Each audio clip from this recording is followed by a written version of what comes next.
Kia ora and welcome to Point of View. I'm your host, Tom Augustine. We have got one heck of an episode for you today. We have the amazing Kate Rodger, an absolute legend in the New Zealand film criticism scene. She is going to be talking to us about her patronage of the British and Irish Film Festival. We're going to be talking about Oscar prognosticating, and we've got a whole bunch of really cool films to talk about as well. We're also later in the episode going to be talking to David Blythe, very, very cool New Zealand filmmaker, pretty under the radar. He's got a new film coming out, and we're also doing a retrospective of some of his other films. And a whole bunch of other stuff, so stay tuned. Yeah, very, very lucky today to have pretty much an icon. An icon, Tom. Of New Zealand. Probably the most iconic New Zealand reviewer, I would say, Kate Rodger. I just needed to hear that today. I've only had a quarter of a coffee. Yeah. And I just needed to hear that today. Well, it's warranted, I think. Welcome. Thank you so much for being with us today. It's a pleasure. Thanks for asking me. How's life with the film world at the moment for you? I find myself deliciously unemployed, which in a way obviously is worrying because, I have a mortgage and annoying children who I need to feed and clothe. But at the same time, sometimes I just wake up and go, you know what, Tom, I'm just going to go to movies. Yeah. I'm just going to go and do that. 100%.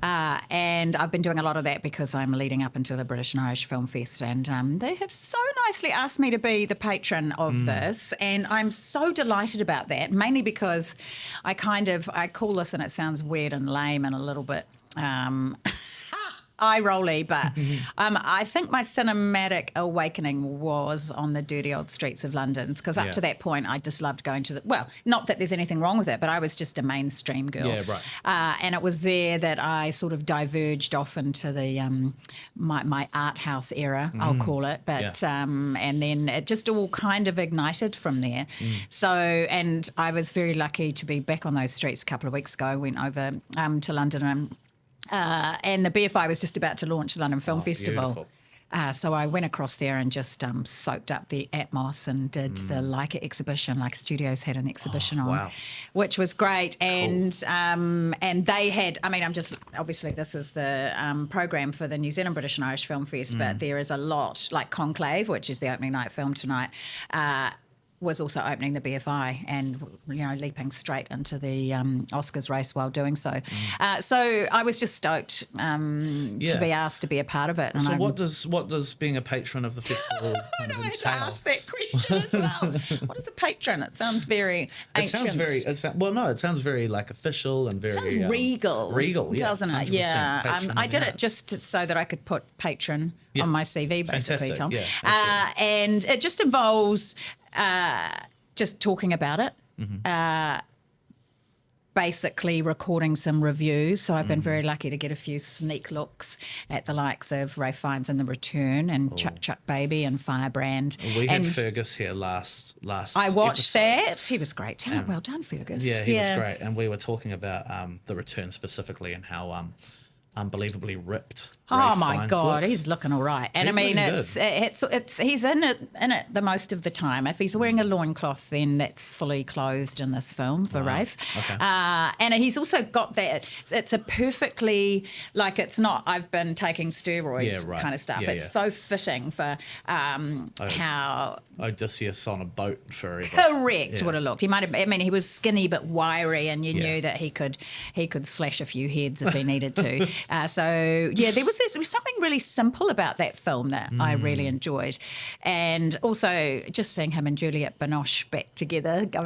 Not that they were sort of spent a huge amount of time in The English Patient, but it was it was amazing to see. So Fergus and co have done a great job getting like a top-notch selection of films that, like We Live in Time. Yeah, right. The Andrew Garfield, Florence Pugh film, which has just been dominating my social feeds in the last week or so. And the film looks gorgeous and lovely and heartbreaking. We were discussing, it looks like it kind of has that Richard Curtis-y kind of feel to it. Yeah. But maybe a little more I don't know, maybe a little more somber than that? I think so. And I also feel it's going to be one of those films where the trailer might be, it gives you a taste, but might be slightly misleading in the tone, right. I think. Okay. I could be completely wrong, and I'll be seeing it on the weekend, and I can either be proven wrong and all right then. But it's great. I'm seeing the Widow Clicquot on the weekend Cool. and the Radleys, and it's just, I don't know. It's a funny time of the year as well right now, where it's not summer.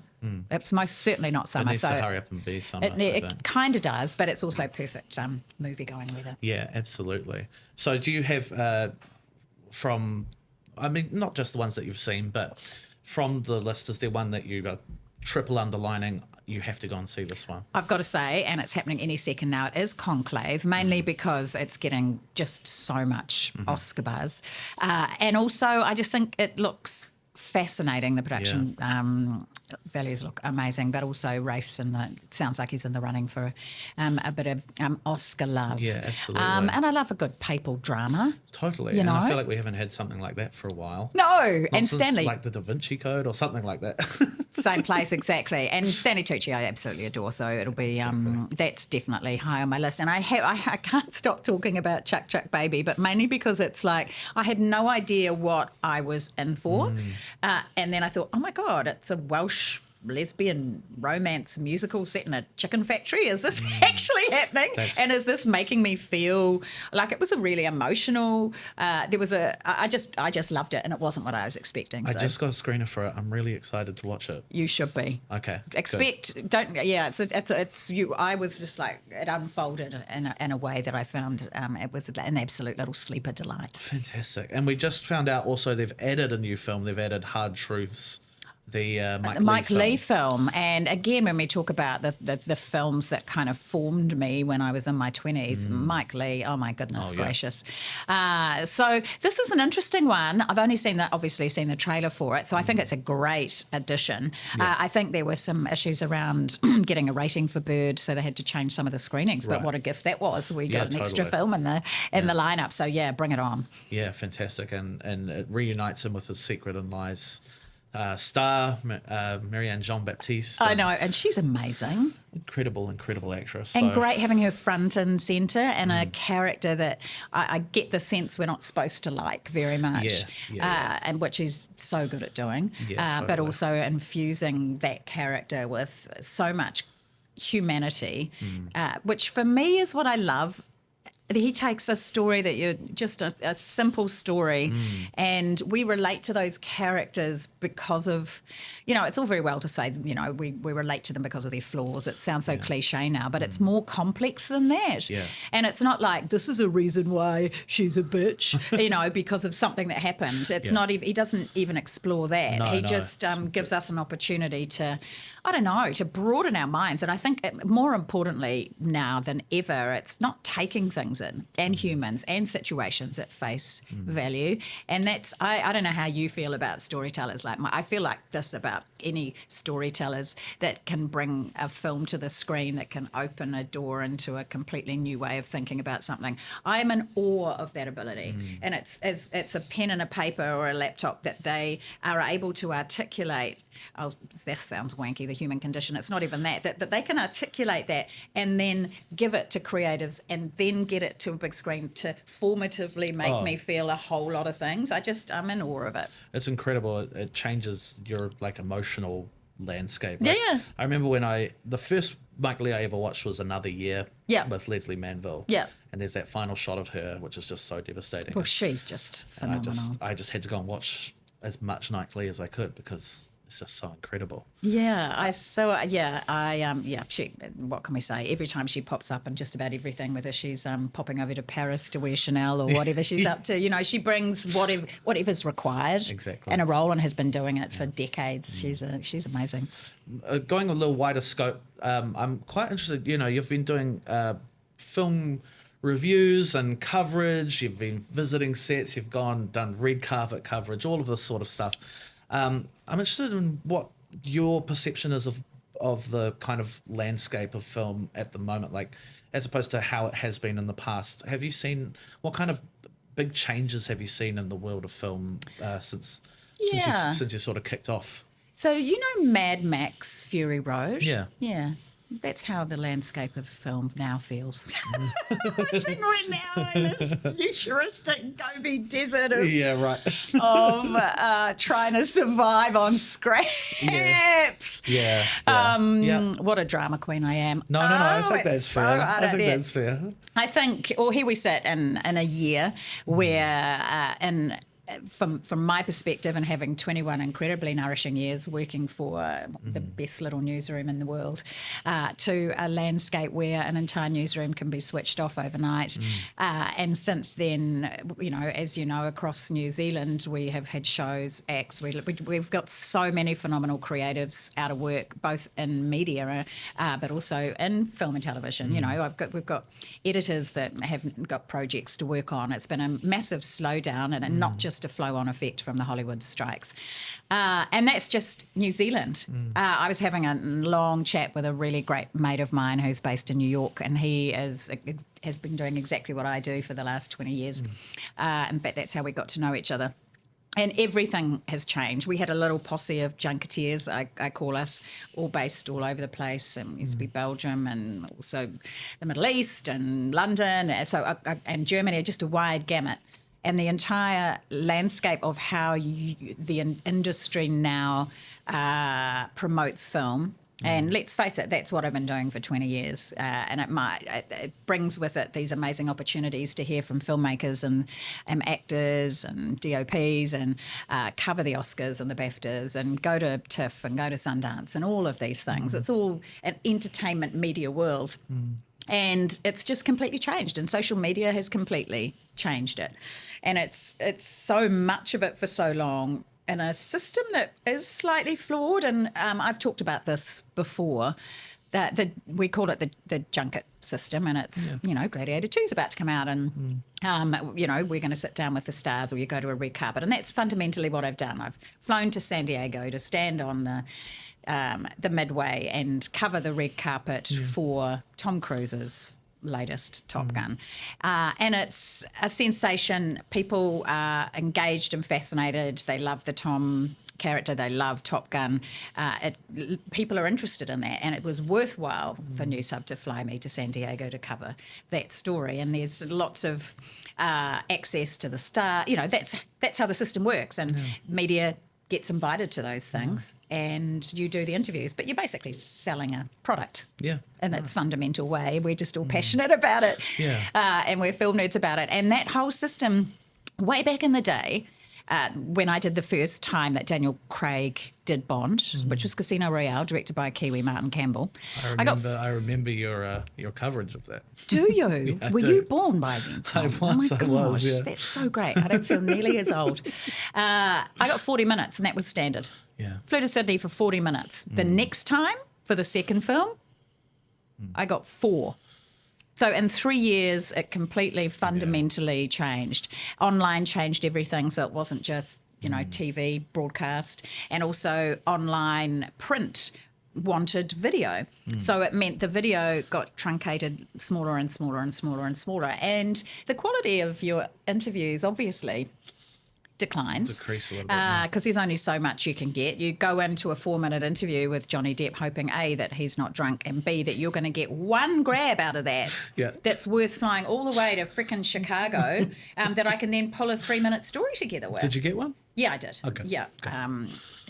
But what I did at the top of that story was just to, because I don't think there's an understanding in the audience of how we have to function, is that this was a 2-minute 30 interview, because he came back from a 3-hour lunch, and all our slots went from 4 to 2.5 minutes. Right.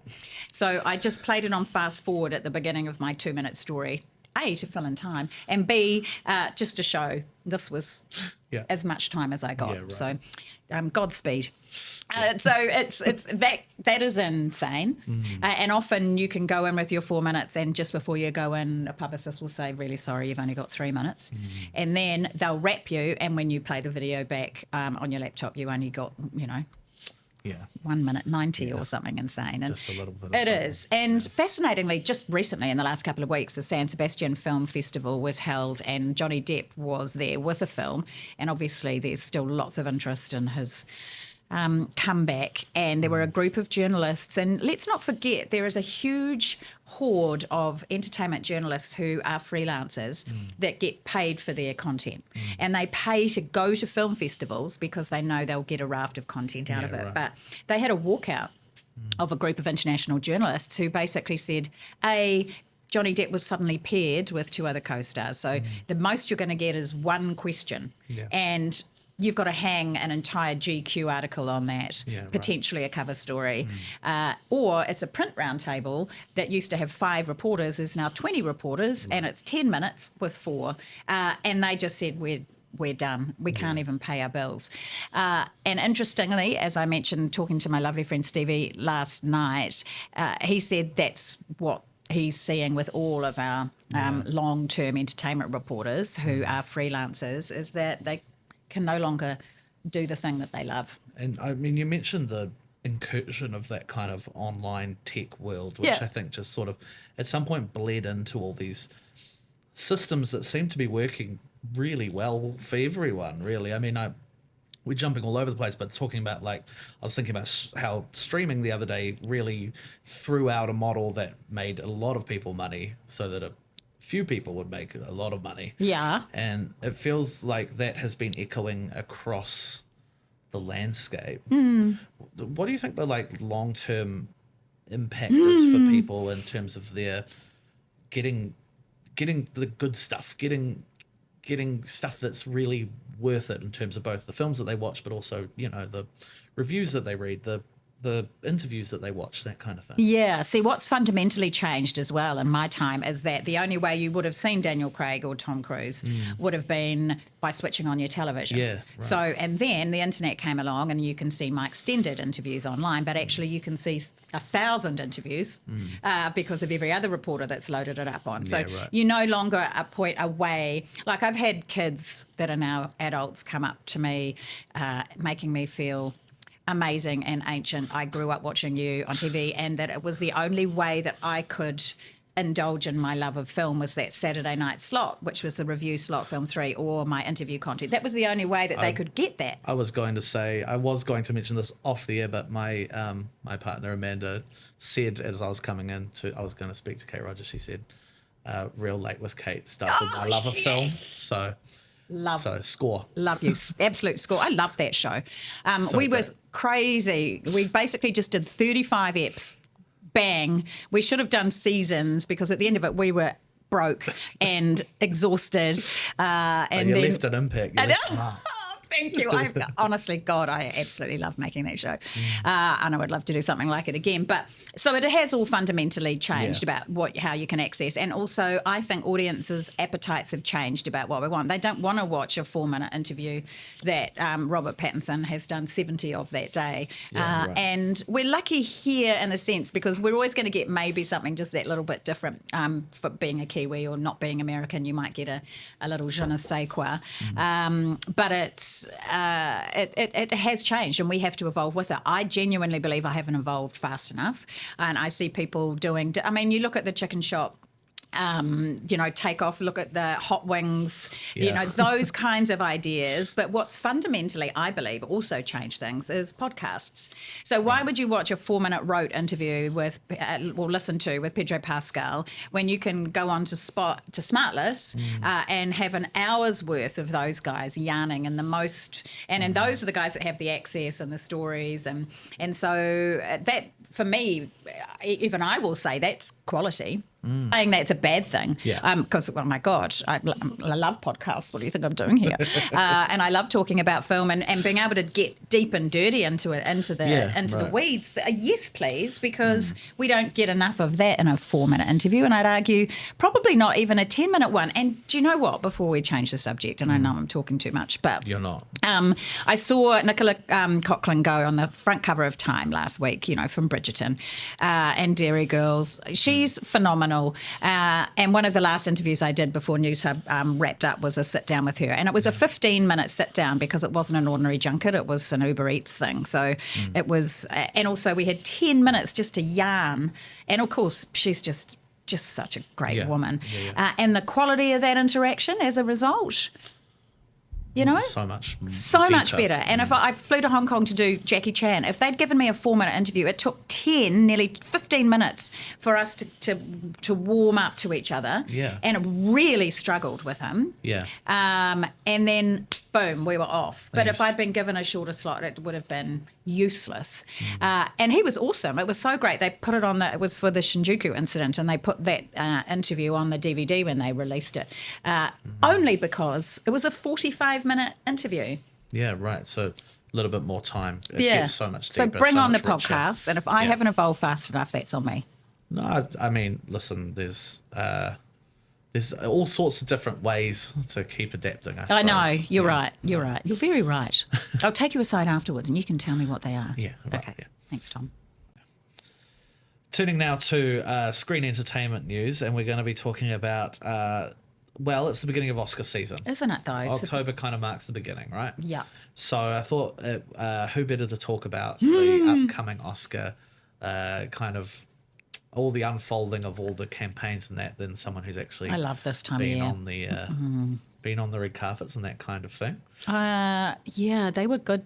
They were good times. It's a crazy time to be. Have you ever been in LA during Oscars season? No, I have not. No. It's that's the first time I did it. That's when it really hit home what an industry it is. It just shuts down that whole town. Yeah, right. And if we think about how the award season now functions, it's so absolutely rammed. There's always been a lot of conversation by the time we get to the Oscars. It's like, we're all over it. But it still leads up to that pinnacle because it makes or breaks careers in films. And, there are whole marketing firms devoted to Oscar campaigns and the politics of it and the extra money those films make. And now even more so on VOD, it becomes, It is always fascinating to see which ones kind of emerge as and front have to runners. cut through. I know. And aren't usually, well, sometimes they are, but they aren't always the ones that you'd go to bat for as being like anything major, really. I mean, like often there are really good films in the mix, but they're not usually the front runners, right? I don't know if often it's the one that wins is the one that is like the best of the year. Do you find that? Also, I mean, you can compare Thelma and Louise to Shakespeare in Love. I mean, how do you compare a Gladiator film with a Nora? I mean, totally. it's crafted to be a popularity contest. It's also a spectacle, which we love. It's any awards ceremony is by nature, I think, flawed. But we love it. Oh yeah, it's so much fun. And with the Oscars, it's been around, so long and has always been that one night that people and that one season. But now, Harvey Weinstein, that guy that according to Trump shouldn't really be in jail, that guy, he pioneered marketing for Oscars. He really set up a system where he understood that an Oscar attached to a film changes everything. Fortunes, and also for actors and actresses and creators, these, quite apart from the individual joy of having an Oscar voted for by your peers. But it's also, the season over recent years has also been a cause for kind of peeling back the curtain a little bit. The whole Hollywood Foreign Press, Golden Globes, I mean, we've always known the Globes were a crock, but, when you see the was 90 people and random old dudes voting. And then with the Oscars, I mean, the Oscars so white, all of those kinds of controversies around the awards, they're all really valid. And I think there's been an evolution and kind of, some is window dressing, some is not. But they've got to be seen for what they are. Well, it's interesting that you mentioned that Oscar marketing thing, because for a while there was that kind of the Oscar film, which would get made probably for the express purpose of winning Oscars, but it seems like it's less of a relevant way to approach it, because the ones that are winning these days aren't necessarily the ones that you would pin as big Oscar hopefuls. No. I mean, if you think of like Parasite or Moonlight or Everything Everywhere All at Once or And people love to add up, like there's now 10. And the reason that there's now 10 nominees for Best Film is so that you can have a Top Gun in there. And then people might, or if there's a film with Gaga in it, you know, maybe people will watch the ceremony, but also that classic, you know, the 9 out of the 10 nominees add all that box office up and it won't equal, you know, Maverick, for example. They love that. So we need to acknowledge the films that people are paying money to go and see. Is that the Oscars' job?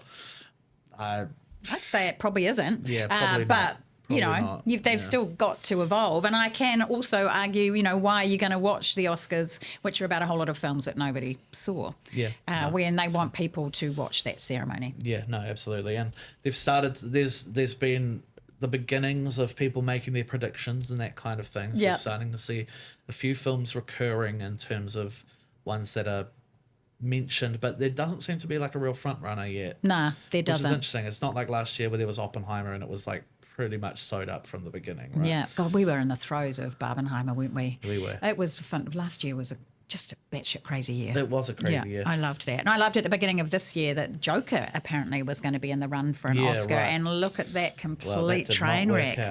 It did not work out. But Hollywood also has a history of kind of repackaging and wrapping up a shit film and delivering it to the Oscars. Absolutely. Because it's still an Oscar-winning film if it wins best, you know, editing or music or whatever it might be. So they may still throw, you know, Warner Brothers may still throw some money at it. I'm trying to think what it did well. Its marketing before it was released was done well. If only there was an Oscar for that. So some of the ones that are big ones, we've mentioned one already, Conclave. Yeah.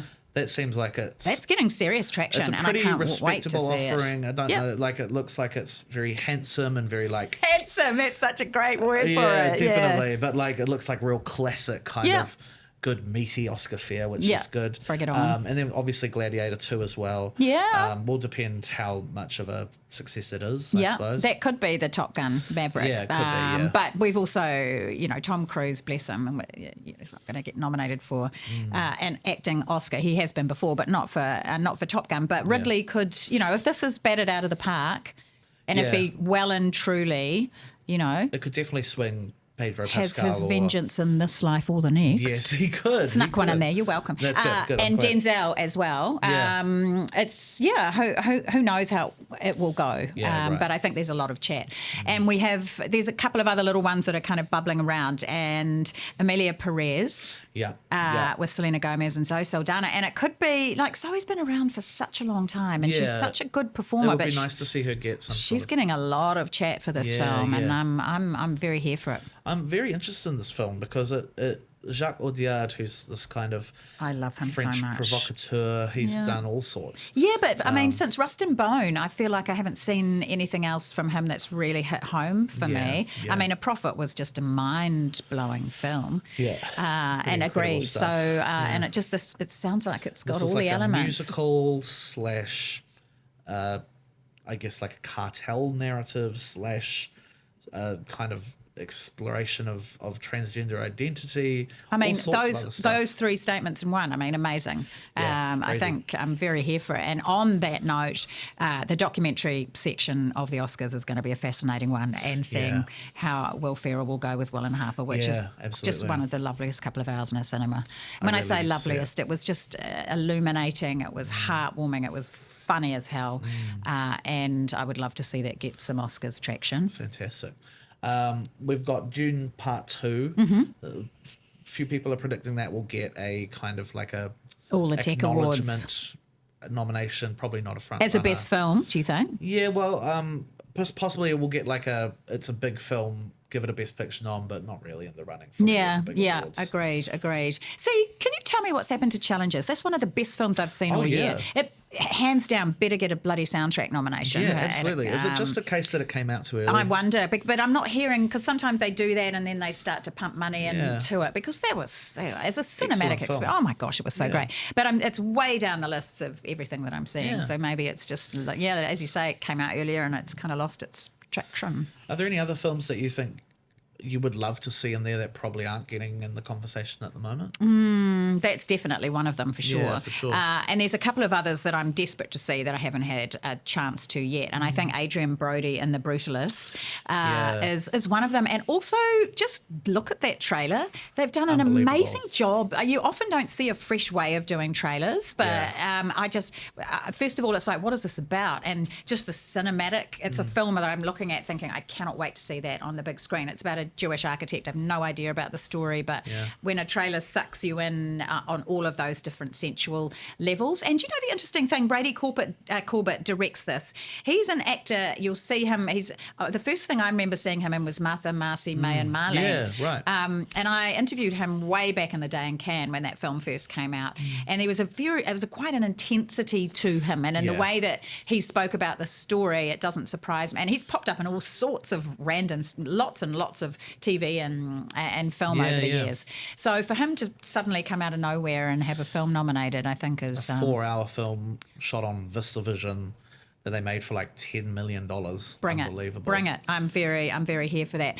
We haven't talked about Timothée Chalamet and whether Bob Dylan will get. But I don't know what it is. I'm not into it, and I don't. Are you the same? I'm not feeling it either. Why is that? I just don't like. This kind of biopic generation of like we have Bohemian Rhapsody and all those other ones, and they just feel like they're condensing these very complex lives into these very kind of pre-packaged narratives that don't really fit. Yeah. And I felt like that watching the trailer for this. I was like, maybe it's a case of a shit trailer and a great film. One can hope so. Yeah. I mean, James Mangold, very good filmmaker. So. I think he's stunning, and I'm very here for it. But so that's hardly kind of a closet kind of an option. But I would, I don't know, he's ridiculously talented. Timothée Chalamet. I think we'll see a Best Actor nom, probably. Maybe. Yeah, maybe. Also, Saoirse Ronan. She's got Blitz, and she's got the Outrun. The Outrun, which is a really lovely little film, and her performance is really strong. She's stunning, and I just think she, she has just turned in consistent from a bub has she turned inconsistent. She is due, as they say. She's due, and that's to say this might not be it, but then she'll be up there. Yeah. And I think again I have these amazing memories from her and Lovely Bones with Susan Sarandon, and went to Wellington for the big premiere because of course they had it in New Zealand, and I got to sit with the both of them together, and very different roles and but so connected to each other, those two women. She was really young, but just so contained, but with a warmth and a genuine authenticity to her that I thought was top notch. And I just loved watching. It's such an amazing career. And, not that I like to indulge in Hollywood gossip, but her and Jack Lowden as a couple I didn't realise. And I'm so obsessed with Slow Horses. Oh my goodness gracious. Such a great show. The final 2 eps of the latest season. I haven't got that far. No spoilers. Oh my gosh, you're just in for such a treat. I love Jack Lowden as well. He's so amazing. And obviously there's the front runner, which is Honora. Yeah. Which is Sean Baker's film. Yeah. Everything I hear is absolute rave. Mikey Madison is maybe a front runner for actress. Yeah, I heard that. We haven't seen it. Not seen it, just the trailers. But what was the Florida one called? Florida Project. Oh my gosh, that just broke me. That film. I just thought it was phenomenal. Yeah. Tangerine, was that him as well? Yeah. I loved a Florida Project so very much, and it would be great. I mean, people seem to be really rooting for him. Like, I think there's quite apart from it being. Yeah. And look, how many of these are A24? Are they going to have a really? I mean, there's Brutalist. There's Honora's Neon, I believe. Oh, is it? I thought it was A24. But. I think there's another one that people have mentioned, Sing Sing, which I think is in A24. Oh, yeah, Coleman Domingo. He's in a lot of conversations for Best Actor. And isn't it funny how he's just burst out? Oh, yeah, totally. He's so talented. I mean, like... Look at all of that cast of Euphoria. Yeah, I mean, in all crazy. Seriousness, Sydney Sweeney and Coleman, obviously Zendaya, a no-brainer, but I find it and Jacob Elordi, good grief.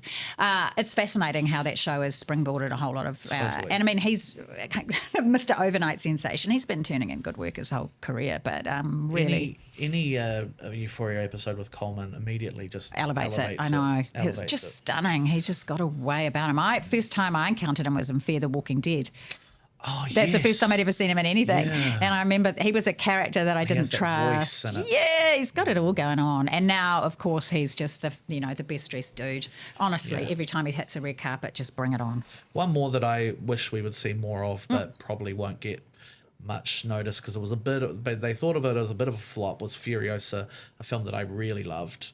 But So we think of it as a bit of a flop because it didn't do as well at the box financially, office. Yeah. and I think maybe the reception was generally a little bit more muted. Look, how can But you it's follow grown Fury with me. Road? How can you Yeah. follow Fury Road? I didn't have as good a time, in fairness, for lots of different reasons. I think the simplicity of Fury Road, and I found this one was slightly more complicated. But honestly, still, just bring that kind of cinema to me. world I loved building. it, and I think it's definitely in the conversation. What do you think? Yeah. Do you think it needs a Best Picture nom? I would love that. It's one of those films that I initially, you're going in with that Fury Road experience, but I've watched it 3 times now, and it just deepens every time. All right. I've only done it once, and I watch Fury Road a couple of Second times time a year. around, it really started to open up for me, and I was like, oh, he's doing something quite different here that's quite powerful. Okay, well, I'll do it again. That But film. he might get visual effects noms and that kind of thing. Yeah, well, Weta will be up for Apes again, which they Yeah. deserve. Oh, but speaking of apes, Yeah. what the hell? Are we so totally here for Robbie Williams? Robbie For Williams. Better Man. When Yeah, he's basically his whole Robbie Williams story is told Yeah. as a monkey, as a monkey, chimp. yeah. I mean, I don't know if that's going to be one that the Oscars group responds to, but maybe No, but it the could be special like a effects. Rocket Man thing where everyone's just like so here for it. That's true, And that's also, true. it's the dude that did Greatest Showman. I'm willing to put down money that it will be I will probably enjoy it more than the Bob The Dylan show. Oh, but biopic. hands down, I will. But then they're very different. He's an entertainer. Yeah. I mean, I don't know if you saw the doco series that he did, and I just found it fascinating. I'm fascinated by him. Yeah, totally. Anyway, that was a weird segue. So yeah, maybe VFX, and maybe we'll see that for June. And the Appetite, June Prophecy. I cannot wait for that show to land. I know we're talking about movies, but Yeah, well, no, it speaks to that kind of cultural movement. it does, but June. also the cultural movement, but also that world building that you get through visual effects, which I think is it just gets better and better, and it's not a distraction anymore. It's just an ability to. when it's done well, yeah. Oh gosh, and I just I do love June, so yeah. I hear you. Bring on Oscars season.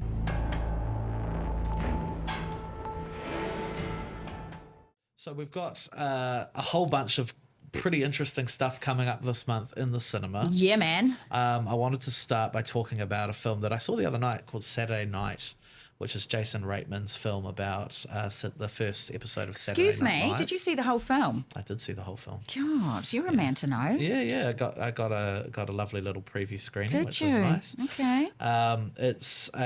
It's kind of almost in the style of something like Birdman. It's like a behind the scenes, lots of long takes, very stressful film about the 90 minutes before they went to air, and it focuses on Lorne Michaels as he tries to wrangle a cast of Nut jobs. nut jobs. Great. Nut jobs. Yeah, Love it. So is this one that's been on your radar? Yeah. One that you're interested in? It has. I've been interested in the ebb and flow of people saying this is going to be an absolutely amazing film, and then this film sucks. So it's been a really interesting kind of a mix. I've liked what they've done with their socials. They've got a great cast. And I mean, I don't know how many times I watch Saturday Night Live clips online a week. Oh, totally. It's just, and it's iconic. It's gobsmacking in the way that it has just been this petri dish of creating some of the greatest comics and greatest performers of our time, but also that they churn that out week after week after week. And we talk about evolving. They have evolved so well with the socials aspect of what they do. There's no better way to learn your craft than Watching doing a that movie shit about live, and also watching it. So what were your thoughts? Should we be excited? Well, I was kind of in the middle actually. Like, I think the best element of it is seeing how the sausage gets made. Yeah. And also the period recreation is very detailed, Right, and in a good way? In a good way. Okay, great, 'cause They've shot it in this kind of handheld, kind of dirty, grainy In a film Birdman stand. kind of Yep. thing.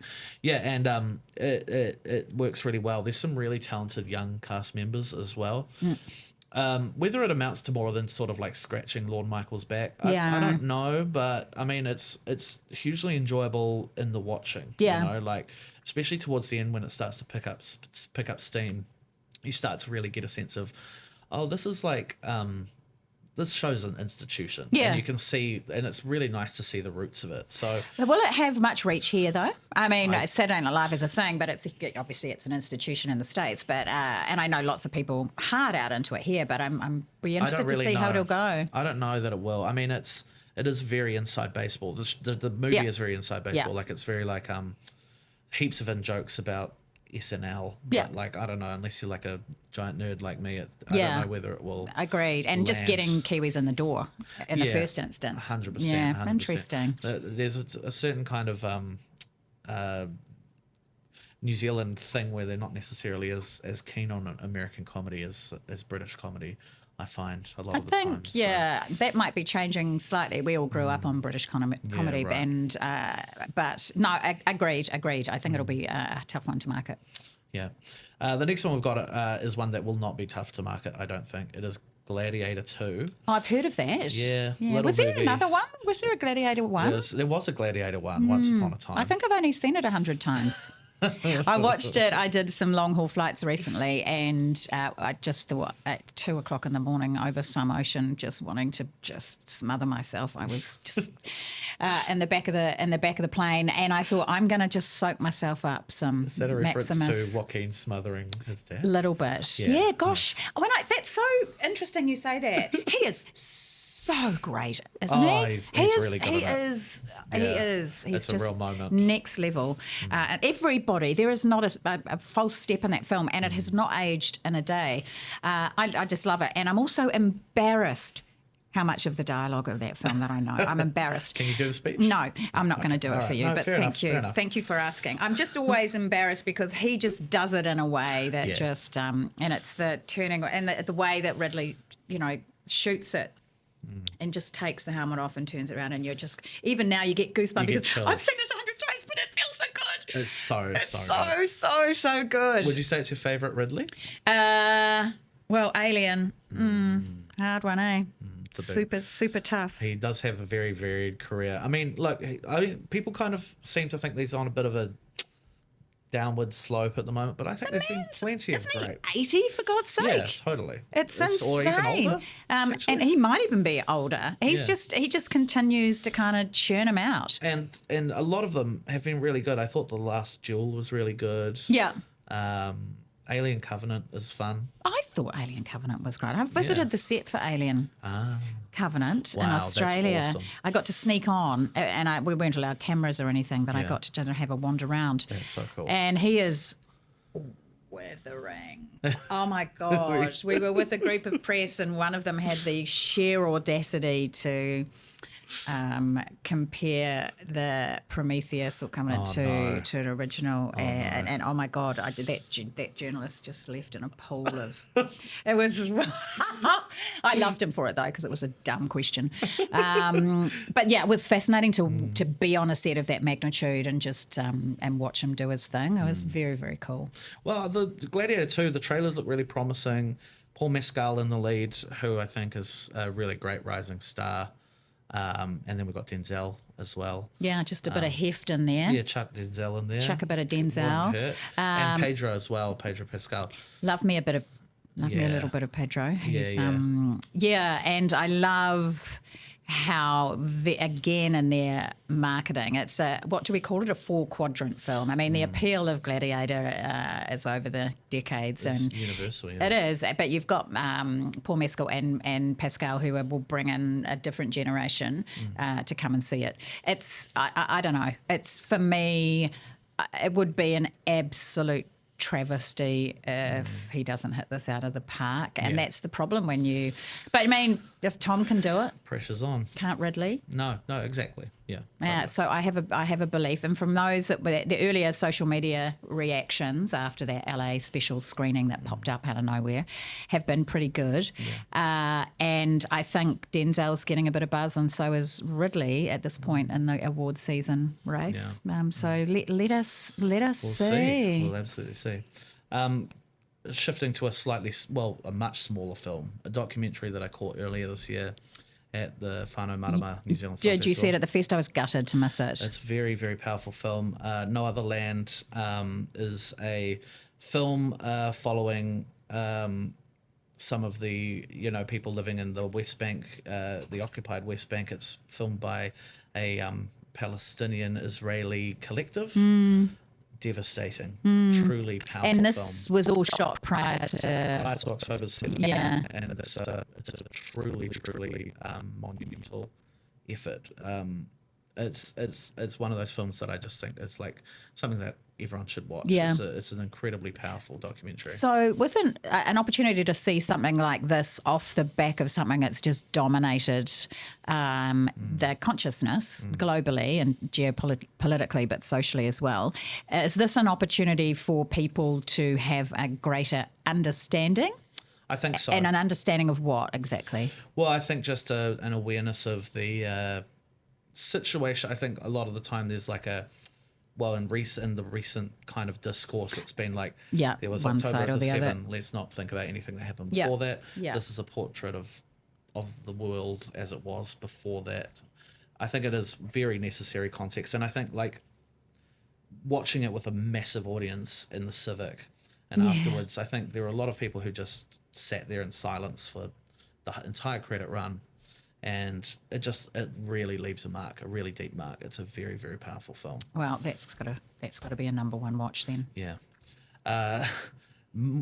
This is a bit of a shift, talking about a very different kind of film, because Christmas is coming. No, it's not. I went into, as I'm wont to do, I like to go into like Selfridges and Fortnum and Mason and places like that when I go back to my old haunt of London. Nice. And it was late September, Tom. There is absolutely no need for no Christmas recourse for decoration.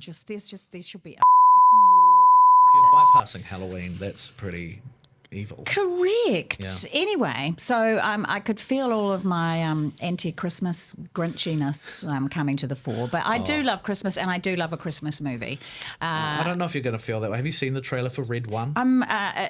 Look, my therapist said I'll eventually get over watching the trailer for Red 1. But who knows? People may love it. Where are we? When we talk about the changing face of this year, where are we with The Rock? Where are we right now? I mean, I was thinking about this the other day because there was a period in time when he was actually doing some really interesting work. Ballers. I mean, even before then, he was in Southland Tales, Yeah, like true he was that. doing like however you feel about that film, the fact that The Rock was willing to be in that Yeah, film. I know. And then I think he became more of a brand, and now everything feels like it's tied into the brand. Yeah. But I mean, I took one look at the trailer for this film, it's about a really jacked Santa played by J.K. Simmons who gets kidnapped, and then The Rock and Chris Evans have to go and find him, hunt him down and save him. And all that bad feeling just rushed back. I don't know. I mean, I have a real affection for Dwayne Johnson, especially because I'm a dyed-in-the-wool Fast and Furious fan. Sure. But I don't know about this one. Look, I find the feeling around The Rock fascinating. If I go into any school, not in a stalky way, but if I'm talking at a school or whatever function of anybody that's under the age of 15, and I'll say, I've interviewed Meryl Streep. Nah. I've interviewed Tom Cruise. That's amazing. Have you interviewed The Rock? Only about 6 times. Absolute carnage. He is beloved in this country. He is. Absolutely beloved. And I'm here for it. Yeah, I grew up in South Auckland where everyone was claiming to be his cousin. Yeah. And he does have that impact. He has that long Jason range. Momoa is the same, and of more recent times. So it's a really interesting one. I think when it comes to up until recently, I've found his social profile to be incredibly inspiring. He's all about hard work, putting in the mahi, and conducting yourself with and I was into it. And then and the same thing with Momoa and his vodka brand. Suddenly, every time The Rock posts, he's sipping on his Tamina tequila, and I don't begrudge anyone trying to make a living. Don't get me wrong, but that's become slightly more icky for me. Even I love Ryan Reynolds, but then it's all about his aviation gin here and there. You see the gin in all the films. It's so and it's a bit too icky. But then there's a big part of me that's just like, well, whatever. Don't be so judgy. But again, with The Rock, I feel like he also hasn't had a hit for a bit. Yeah, no, totally. Yeah. I feel like maybe the effect is wearing off a little bit. A little bit. And I tell you what, one of the most amazing men to interview every single time. He's just gracious, incredibly generous,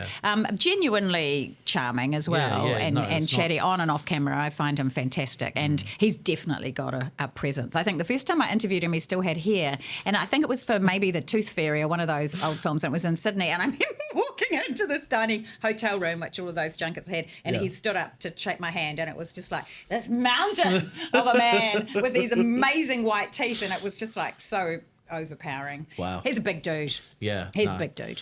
Okay, well, you might have convinced me to give it another try. I'm not trying to convince you. The film looks like it might not be great. But but I felt a rush of affection for The Rock. Did you? How do we feel about that Chris Evans assance? Is that even a word?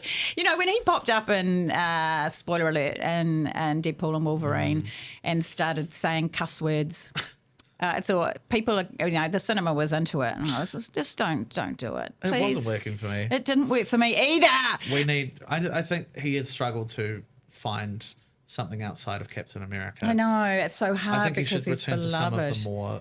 Well, anything to do with Ryan Johnson, he should do, because that role and that was he was just so great. He's even great in I was thinking about Snowpiercer and amazing. How I great forgot he is about in that. He's kind of the best performance in that film. Yeah, it's really sort of not. Yeah, in a weird way, it's not as performance driven, is it? That film, but I just thought he was really sells it. He really, really sells it. So yeah, I don't know. Maybe we'll see. People will go see it. They will. And anything that brings money in at Christmas time for our cinemas, then I'm here for it. Totally. Another one that's probably going to do the same is Wicked. It is part one of the cinema adaptation of the I didn't know stage show. Yeah, no, it's split in two for some reason. I don't Well, really we know understand. the reason. Well, yeah. No, that is fair, yeah. Ka-ching. But look, shoot me. I'm sorry that I'm not going to be on the Wicked train. And I know everybody that's ever seen it on stage, it's their best stage show they've ever seen. They absolutely love it. And I'm all here for cinematic, but either starting in the theatre or coming off, give me The Greatest Showman or Lion King or Hamilton, whatever it might 100%. be. So it's going to have, they're certainly marketing the hell out of it, and they would have spent a bit of money. I think the casting's great. I don't know. I could quite happily go to my grave having not seen it, but that's just me. I watched the trailer and it was so fake looking. Like it was so in this kind of like really garish kind of artificial way. It just switched me off completely. Right. Are you? Do you know the story? Are you a fan of the show? Have you seen it? Do you care? Do you like the music? I don't really. It's not really my thing, but I know the music, obviously, and that kind of thing. I don't have necessarily bad feelings towards it, and I also like both. I like both Ariana Grande and Cynthia. I think Cynthia is amazing. Yeah, so I'm definitely open to it in that regard. I'm going to be very open to it. I'm going to go into it with an open mind. Also coming up in cinemas this month, we've got a film that was at Cannes, I believe, Christmas Eve in Miller's Point. It's got Michael Cera in it. It's like a family dramedy set at Christmas, so another good option if Red One is not your thing. We've also got Moana 2, which is the sequel to the very successful Disney animated film. Your Monster, which... It stars Melissa Barrera from the Scream series and earlier this year, Abigail. She's in. It's like a romance, Frankenstein-y kind of romance, I believe. We got Takirua, which was one of the New Zealand films at Whānau Marama this year about the theatre company. We've got Memory, which stars Peter Sarsgaard, and we've also got on streaming, I believe, only. It's The Piano Lesson. Which is the film directorial debut of Denzel Washington's son, not John David. The other dude. What a talented family. Very Good talented grief. family. I believe John David is in there as well, acting as well. I could watch him all day. That'll be interesting to see how that does, because again, that's in what people are chatting that through award season, Oscar aren't buzz, they? Yeah. Moana 2, always. I love Moana, the original, I absolutely adored. And there's a live action one. I'm sort of feeling like, are we getting to Moana saturation? Moana saturation, yeah, totally, absolutely. The one that I'm really interested in is the Tadeo version. Is that the one that's come out recently? Yeah. Yeah, that's really cool. I think they did Encanto as well. There's been so fantastic. many great Tadeo versions of Disney. Yeah, fantastic.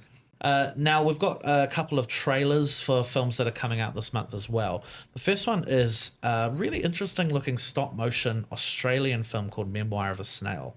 Have you seen this one? I have seen the trailer only for this film. It just won the London Film Festival, the BFI. Fantastic. It's the first time in the history of the festival an animated film has won. I am absolutely passionate about stop motion animation. Love it. I don't, whether it's Wes Anderson or it's one of those. I just don't know how they do it, and I don't know how they have the patience to do it. And even if we go back through like the Coralines and the Kubo and the Two Strings, it's Wallace and Gromit's. It's just like the dedication to that. But ultimately, it doesn't matter how you craft and sell a story; it's got to be the story itself. And watching the trailer, I'm getting kind of a sense, but what a teaser it is, because I really still don't really have a sense of what it's really about. Well, I saw somewhere that it's a tragicomedy. Which is quite interesting. Well, who does tragic comedies better than the Aussies? That's true. And what a voice cast. Cody Smith-McPhee and Jackie Weaver, which is very easy to pick her voice, and Succession stars will be very happy to see Sarah Snook doing her thing. So bring it on. And the aesthetic of it is just a delight. Well, yeah, I mean, I think the thing about stop motion, I'm the same. I'll always, if there's a stop motion animated film or another kind of animation film, I'm always going to go for stop motion. I think maybe it's that handcrafted element, like that you can see the work that's gone Honestly, into it. I remember when they released from Kubo the behind the scenes, and it was all done on a time lapse, and it was just like unbelievable. It's just stunning. And Isle of Dogs, not my favourite Wes film, but I got to visit the stop motion studio down in Christchurch, where a New Zealand animator was working on the film, and see how it was made, how they do it with their cameras looking down. It was just like, what?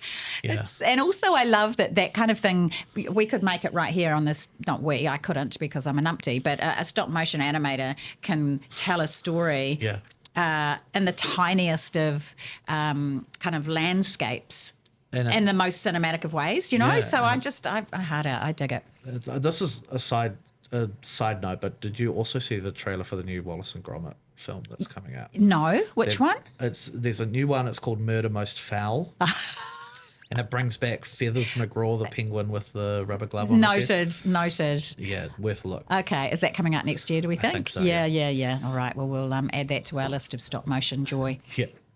The other trailer that we've got is for Lucy Lawless's directorial debut, the documentary Never Look Away. Have you seen this? I have. I actually went into the cinema to watch a film that's completely escaped my menopausal brain last week. It's the first time I sat down and watched something in ages, and it was played before the film, and I hadn't seen it on the big screen. I'd only seen it on my laptop, and you know how much more powerful things are on the big screen. And a story, I think too, because of 20 years in the media and knowing camera women that have that same anarchic kind of spirit to them, and how hard it is to have that cut through as a woman, but just generally. And I also saw Kate Winslet and Lee last night. So I feel like there's an element of that, that it's not necessarily an addiction, but, there's Hurt Locker. There are so many films made about how hard it is when you're in that environment and how drawn you are to going back into incredibly dangerous. Kind of like an adrenaline junkie. So I'm the early feedback from screenings at festivals is top notch. I can't wait to see it. I think it's amazing that Lucy's going behind the camera. Yes. So cool. And the archival footage that she's had access, I bring it on. I can't wait. Yeah. So it's a portrait of Margaret Moth, who was a very notable war photographer, suffered a very, very terrible bullet wound, and then shrapnel. was back shooting with a camera very soon after. I haven't seen the film, but I have heard that it's really valuable in that it's not just a puff piece. It delves into the complex kind of emotions of Margaret Moth and paints a really fascinating complex picture. Of an individual. And also we need this content archivally to be made to reflect the true history of New Zealanders, but also New Zealand, film and media. So, very excited to see it.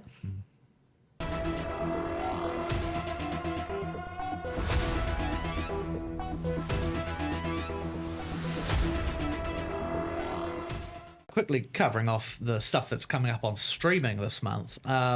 One of the big ones is one that I would have thought we would get a cinema release, but it's looking like maybe we won't, which is Blitz, which is Steve McQueen's new film. We need to see this on the big screen. I feel like this is my call out. Can we please have this film on the big screen? Anything from Steve McQueen we know visually is going to be extraordinary. Especially this one, which looks like it's a big World War II war film. Yeah. Saoirse Ronan's getting Oscar buzz for it. Yeah, maybe it's timing. I don't know how it works in the grand old world of trying to release films to an audience that wants to see them, and maybe war films pre-Christmas, aren't there? The buzz, I honestly don't know, but I would love to see it on the big screen. Absolutely.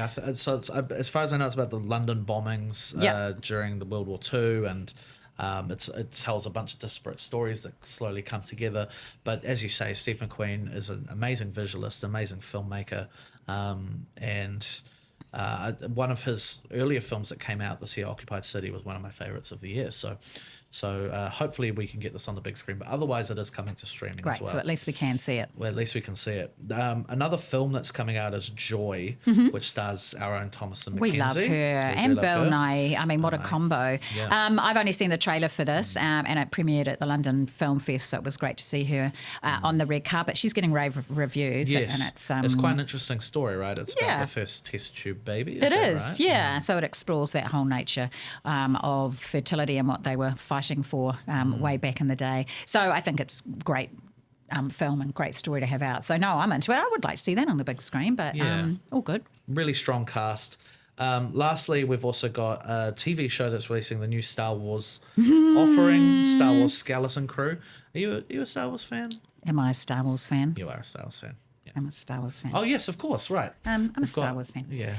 No, I've been in therapy for years about my Star Wars addiction. So it's been an interesting trajectory as Disney has released all of these shows, and the loves and the hates and the saturation. And even now, it's going to have to be good. I'm a massive Star Wars fan, but it had quite a promising trailer. It had a really promising trailer, and I like the market that it's targeting as well, which is a younger one, and trying to bring some new fans into the scope. But I'm a fan of the darker ones, just bring on Andor. I want season 2. Yes, which it. is just the writing of that was extraordinary. I'm into it. My son's looking forward to it. Suffice to say, I'll be watching Skeleton Crew. Fantastic. Kate, it has been an absolute joy to have you here today. Same. As thanks. I say, you are an icon of this scene. Can you give me a T-shirt printed, please? We're in the process of having it printed. Love that. Thank you so much for being here. It really means a lot. Absolute pleasure.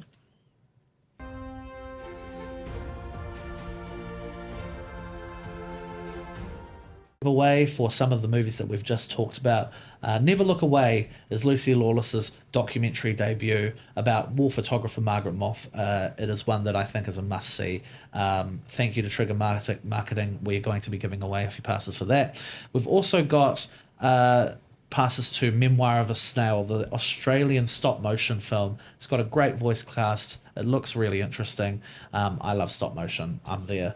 Thank you so much to the good folks at Man for that. That's our show for today. Thank you so much for joining us. I'm Tom Augustine. We'll see you next time. Ka kite.